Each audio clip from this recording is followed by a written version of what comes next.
So hello everyone, in this video I will be talking about the second temperature sensor, that is the thermistor. So let's start our session. So we will discuss about thermistor construction, then its principle, then its application, then advantages, disadvantages and so on.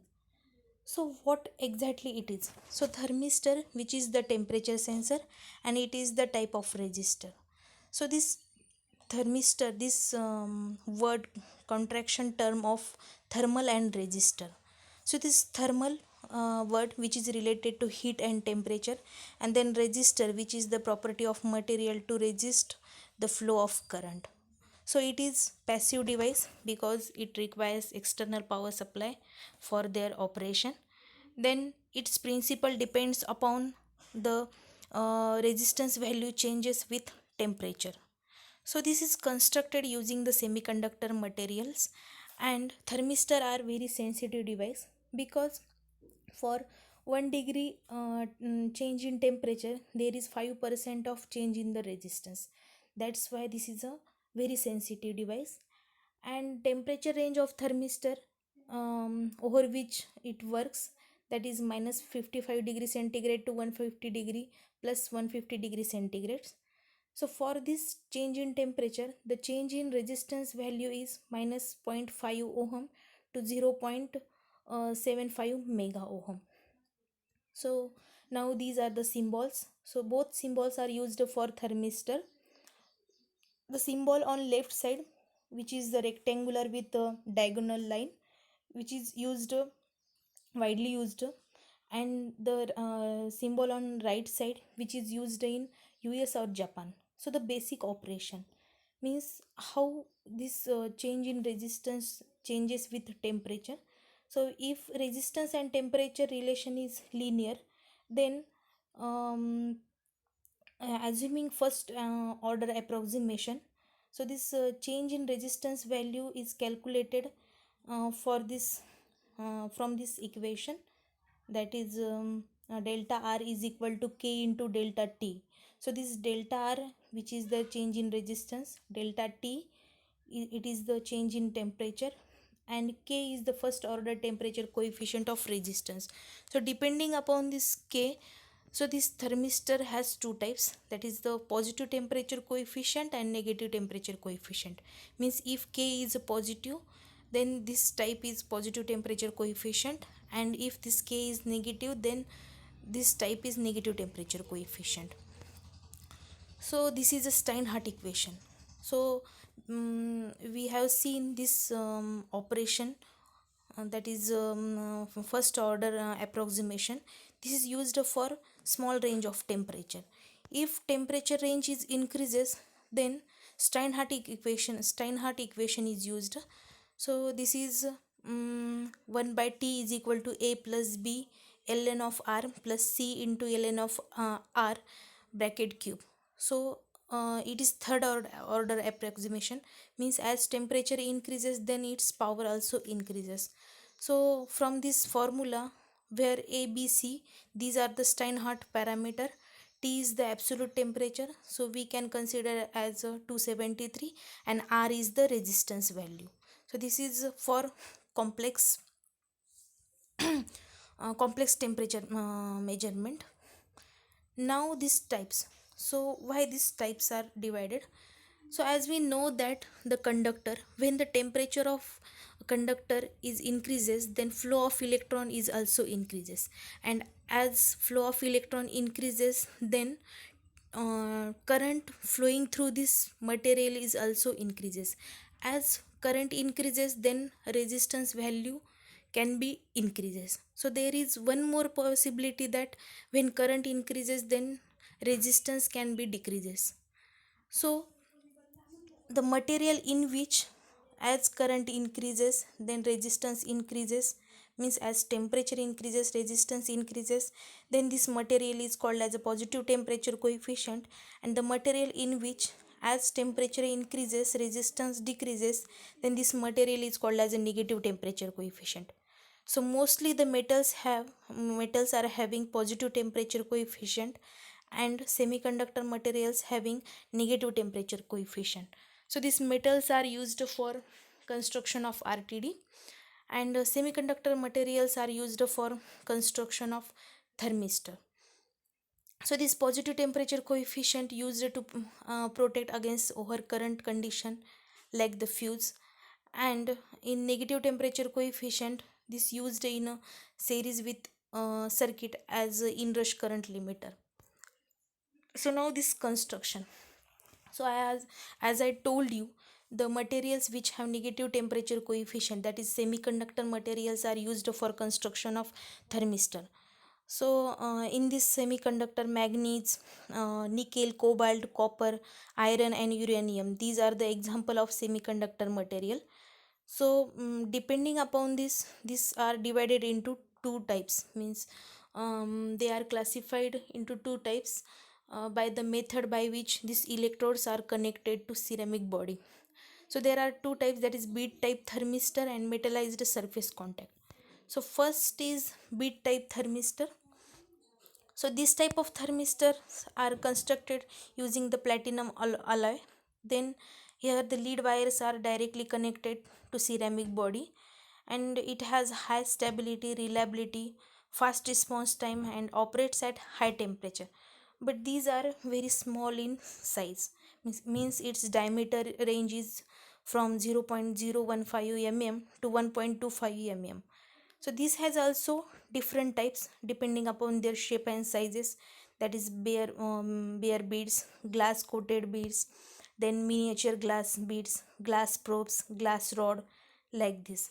So I have added two diagrams of bead, that is a bead and a probe. So these leads are connected to ceramic body, and this is a glass coated bead. Now this second one is the metallized surface contact. So in this type is available with radial or axial leads, otherwise sometimes there is without leads. If there is not leads are present, then this is a spring connected. So this variety of coatings are available for this thermistor, and metallized surface contact can be applied using the painting, spraying, dipping as required, and this contact is fixed into the ceramic body. This also divided into different types, that is disc, chips, surface mounts, rod, flakes, washer. So these these discs and washers are made by pressing the thermistor material under high pressure into cylindrical shape, as we can see in this diagram, and washers can be placed in a series or parallel to increase the power dissipation rating. Now this characteristics of thermistor. So this thermistor has three types of characteristics, means resistance temperature characteristics, second is voltage current characteristics, and third one is current time characteristics. So first is the resistance temperature characteristics. So as we know that in NTC type, that is negative temperature coefficient, temperature, as temperature increases resistance decreases, means it is inversely proportional. So from this graph we can see that this characteristics is for both PTC and NTC type. So this one, it is NTC, as temperature increases resistance decreases, and this is for PTC, as in resistance increases temperature increases, means it is in directly proportional in PTC and inversely proportional in NTC. But these are non-linear, this is not linear. So this that's why this thermistor exhibit the non-linear characteristics between the resistance versus temperature. So the mathematical expression for nonlinear relationship means, if you want to measure the temperature with respect to resistance with respect to temperature, then equation is like this: RT2 is equal to RT1 is equal to RT2 exponential of beta 1 divided by T1 minus 1 divided by T2. So where RT2 and RT1, it is the resistance of thermistor, temperature T1 and T2 respectively, and then beta is the constant depending upon the material of thermistor.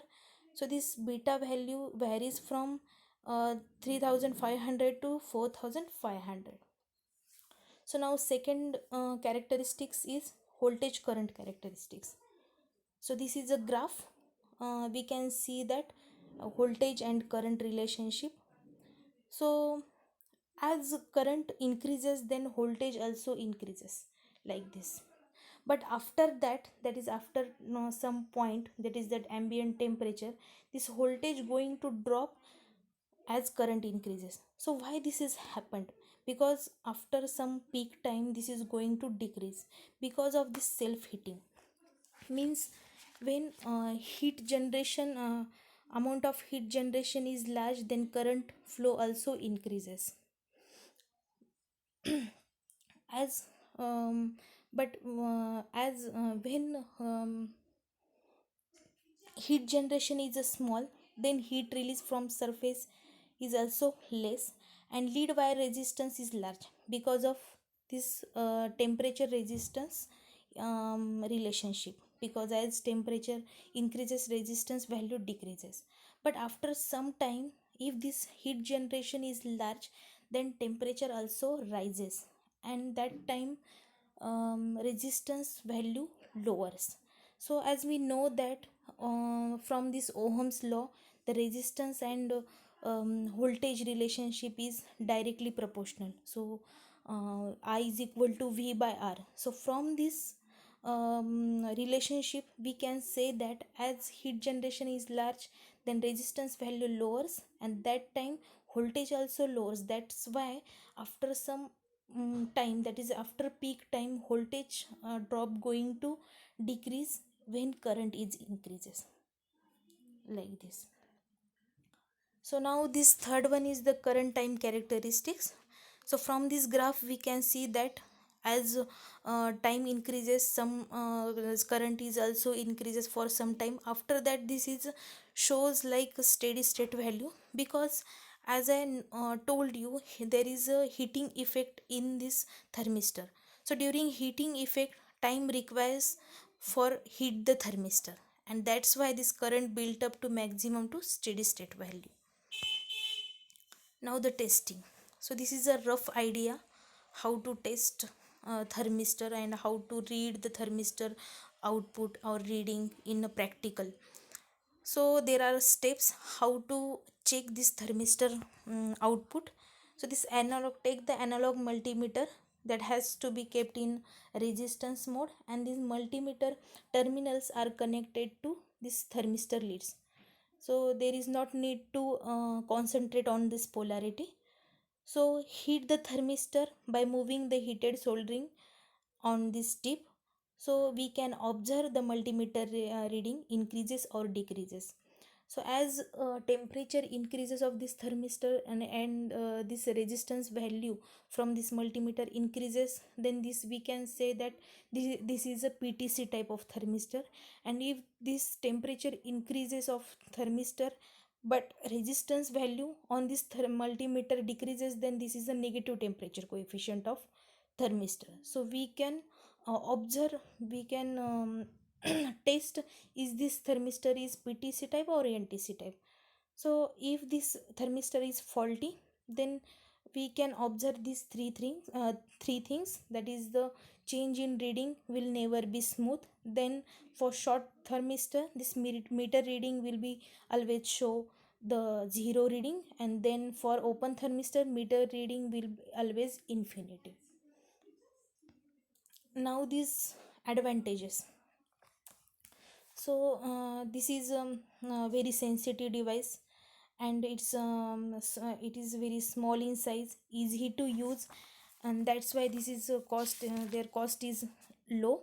Then this fast response over narrow temperature range, and it has ability to withstand mechanical and electrical stresses, means it is durable with mechanical and electrical stresses. Then self heating can be avoided by minimizing the current passes through it. Then disadvantages is it is non-linear, this is a fragile, and a power supply is required, and it is not interchangeable. So now this application, so there are many application. So first one is temperature measurement in incubator. Then it is measurement of level, flow, pressure, this can be done. then for measurement of vacuum.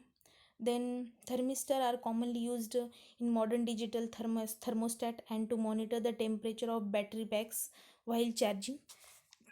Means when you start the charging of the battery, there is a tendency of things to get hot, and the low resistance of thermistor allows it to stop the charging if things are getting too hot. Then it is used in automotive application, means in car, trucks, buses.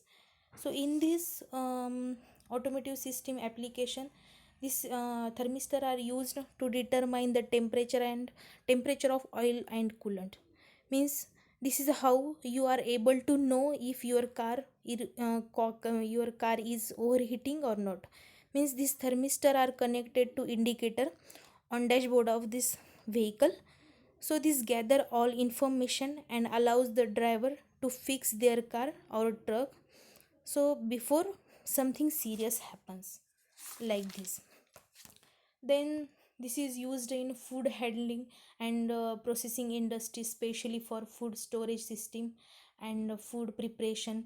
Then used in coffee maker, there's consumer appliance, coffee maker, refrigerator, freezers, air conditioners, hair dryers, microwave, to maintain the internal temperature. Means in this AC bead type thermistor is connected to Wheatstone bridge.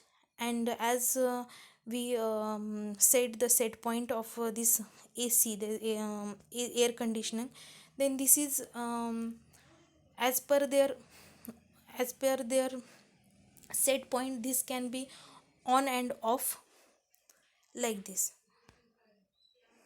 So thank you guys. I hope you understand this video and you learn something new about thermistor. So don't forget to like, comment and subscribe to my channel.